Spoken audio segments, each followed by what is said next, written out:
All right, guys, so let's have a look at the market here to see what's going on. So today it was an interesting day that what came up in the market, right? So let's have a look at S&P 500 here, how today went. Okay, so if we look at the S&P 500, let's look at the daily chart, and what we want to see is the move down, right? So the move down that happened here was aggressive, and it was obviously due to Russia tensions. Now the market is factoring in, many different things when it's moving at these levels, right? So I wouldn't get too carried away here. Market is still bearish, right? So it's not really bullish right now. So you have to kind of keep that in mind and have to have that perspective. Right now is a day trader's heaven, right? So if you're trying to trade in this market, day traders are loving every minute of this market, right? So uh, they're able to make so much money just a certain part of moves here. Like if you have a look here, this was a day. S&P just kept moving, never looked back. Um, but however, the important level is the supply zone right about here, 428 to about 426. But when I was watching this level today, what I was seeing was huge buying volume starting to come in. But it made sense because if you look at the weekly time frame here, this is very important. Okay, if we look at the weekly time frame, we're gonna see that S&P 500 tested this level, a lot of support here. Buyers had to hold. So today, with this big hammer candle we have going on, we can start to see a continuation move to the upside, and we can start, going to about 460 here. But before that happens, clear levels need to be taken out. Maybe price action needs to consolidate a little bit around this level here, around 432 and 436. If it consolidates and pushes higher, we can say, this move is going to start going higher and higher over the next coming days. But what's more important is to realize is this is a head and shoulder pattern. Okay, so let's just switch over to the line chart here for a second. You got your shoulder, head, and another shoulder here. We have a breakdown. We have a wave up that's happening where it wants to go retest. I want to see a retest of 432 here. What it does at this level will be very significant. If it can break through and start building momentum to the upside, obviously then this head and shoulder pattern renders invalid. But if it comes here, it goes a little bit higher and then it fails and goes back below 420, yeah, you know what? Then the game's on, right? Then we got about 405. We got this trend line here. Then we got about 471. You'll start to see price actually moving to the downside. Now, the catalyst for that to happen could be various different things. But right now, the way the market's going is it's down, and the wave up here, the wave down versus this wave up. The wave down was still in control, meaning sellers were still aggressive on this move right here. Buyers are starting to step in here, but sellers are still controlling the momentum. So I wouldn't bet against this trend right now. I would wait for some sort of momentum to come in and then start building its way up.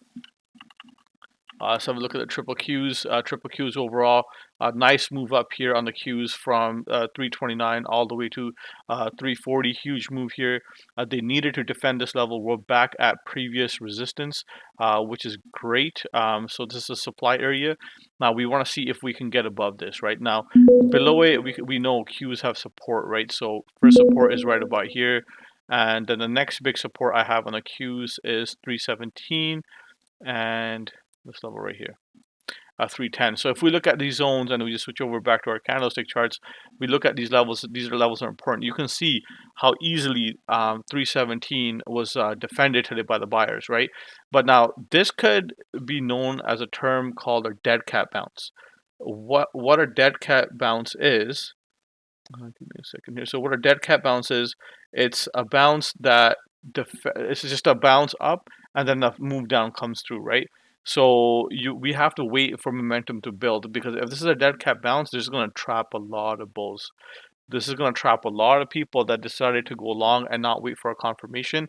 This move is actually an up move. Okay. So that being said, let's move into the 1 hour time frame here.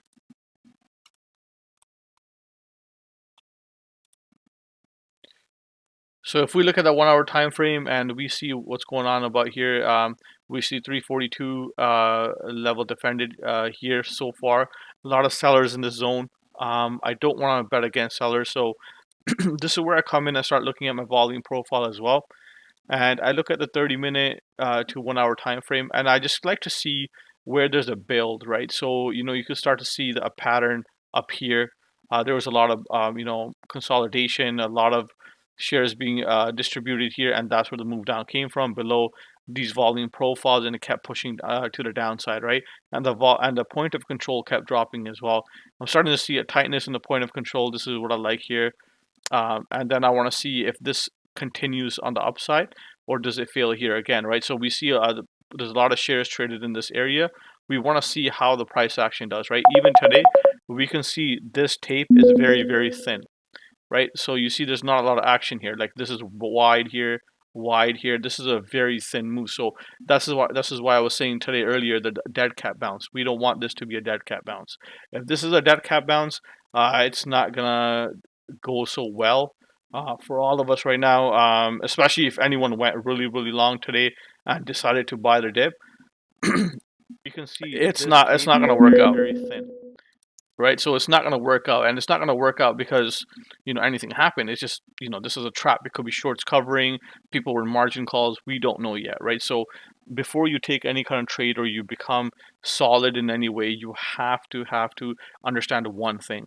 You have to wait for confirmation. You cannot just take a trade because you want it to go up, right? So the other thing I'm starting to see here, if I just zoom out a little bit, we can see that this could shape to be an inverted head and shoulder, possibly. If this happens, we can see shoulder here, right, head, and then what we need from here, we need a pullback and a shoulder to form here, and then we can start to see a move to the upside. But we'll see if this actually comes through. But right now, price action just wants to push higher. The bulls do want to hold, and which rightly so, they should. But we need confirmation. If these levels fail on the Qs, we're gonna start to see a continuous move to the downside, right? And also another thing I want to point out here, year to date, right now, we can start to see that in the morning it was a totally different picture. All the ETFs or all the markets, the Qs, they were down. XLE was strong up, right? DBC, they still are. These are the top 4 performing sectors right now. And these are the worst performing sectors. So SPY actually went down to 13. I believe the Qs went down to 18 or 19% today. Obviously with a quick bounce, right? So we want to see if this bounce is legit, and we want to see if money starts rotating from here back into these sectors. Right now, it doesn't look like money's rotating. It does look like the money is going to stay in the more defensive sectors. So we'll see how this all turns out in the coming days. But for now, today was a great day to trade. This is going to be a great day trading opportunity for a lot of people. We do have our own trading community. If you guys ever wanted to sign up, it's on our website. And also, a lot of people don't believe in technical analysis. I feel like they don't really understand it. If you want to learn about it, you can reach out to us through our website here at technicaloptiontraders.com. You can sign up and become a member in our community, and also our approach. And these are mentorship programs that we do offer. So if anyone does want to join, you can contact us through frequently asked questions or contacts, and just reach out to us directly. Okay. And if we can help you out in any way, we will. And technical analysis has helped me a lot over the years at becoming a more proficient trader. But main thing is wait for confirmation, guys. All right, so stay safe.